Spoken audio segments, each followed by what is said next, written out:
Hey, one thing that I noticed this week that has come up is this notion, concept of forgiveness. I Mhm. heard it come up quite a bit this week. I think perhaps the last couple of weeks, and I know you have a particular perspective, which Me? you spiritual workout, I think too, has a particular perspective on forgiveness. Oh, yeah. Well, I just didn't think it was unique, but go ahead. Oh no. Well, definitely in the personal growth spirituality world, My that forgiveness book is about 1 page. But go ahead, say what you're saying, and then well, it's just something that definitely comes up a lot in personal growth spirituality circles, this concept of forgiveness, forgiving oneself, forgiving others. And you, every time I brought that up to you, even just that word, you would always sort of look at me like, mm-mm, you know? So I would like for maybe if you can share a little bit about that before Petal comes on, sure, or sure. anyone else would like to come So, on, let us know. But I definitely want to, for folks to know what your perspective, what the spiritual workout perspective is on forgiveness. yes, it's simple. So the only thing we have, put it this way, if we don't judge, there's nothing to forgive. If I don't call what you did to me bad, awful, horrible, painful, whatever, then there's literally nothing to forgive. There's just me creating my own reality. You didn't do anything to me. So that's why my forgiveness book is this thin. It's like, don't judge, and then you don't ever have to forgive anybody for anything, whether it's another person or yourself. So we are endeavoring here in spiritual workout to be compassionate and to not judge, or certainly not to judge in ways that create real separation between us and people that we're otherwise in relationship with, Not whether preference. whether it's a colleague, huh? Not preference. We're not talking about preference. No, not at all. Mhm. So people that we're in relationship with, so colleagues, teachers, student, lovers, whatever, it doesn't matter. So the judgment separates us. So as we get better and better at not judging, and so how does this really work? So people say, well, I can't do that. That's ridiculous. That's not, and we've been having this conversation for, I mean, if you just look in the last 100 years, right?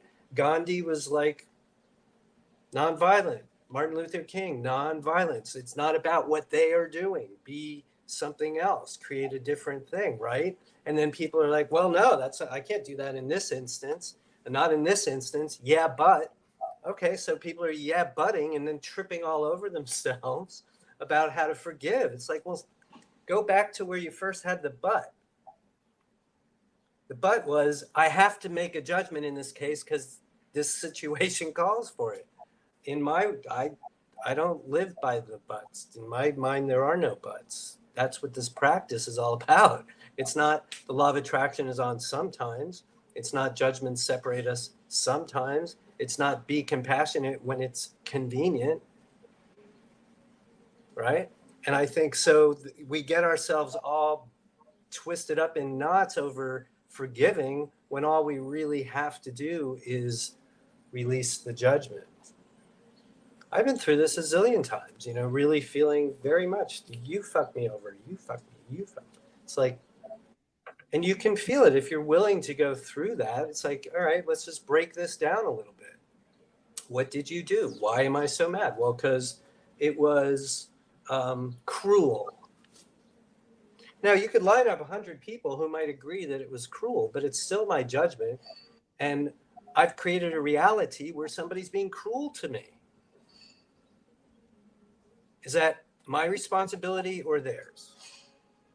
I think it's mine.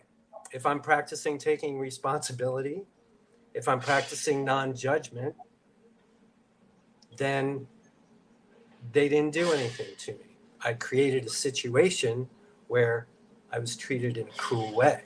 So, what do I want to do about that? If I think it's about them and getting them to change, then that's the disempowerment. That's the putting it all on somebody else. They don't do anything different. Then 10 years later, now I'm having to forgive them. and I'm struggling to forgive them because it was really cruel and it happened 10 years ago and I'm still living it. That's all, if you ask me, and according to this practice, that's all on me. My mistake was judging what they did. Mhm. And again, it's a legitimate thing to do in the sense that that's what we've always done and that's what we've all been taught. Oh yeah, I mean, it definitely, when you say that, you know, I created a situation where, yeah, but I was gonna say, I was like, what, I created a situation where I'm experiencing cruelty, you know, from externally, internally, whatever it may be, and that we're responsible for that. You know, it's definitely brings up a lot of charge, you know, just because of the Right. So what? you're in, you know, and how things happen to you, not for you or through you. You know, there's the whole thing about blaming the victim, you know, that comes up. But You that, I get it, but guess what? It's a ridiculous notion. We're not blaming the victim. It's not about blame.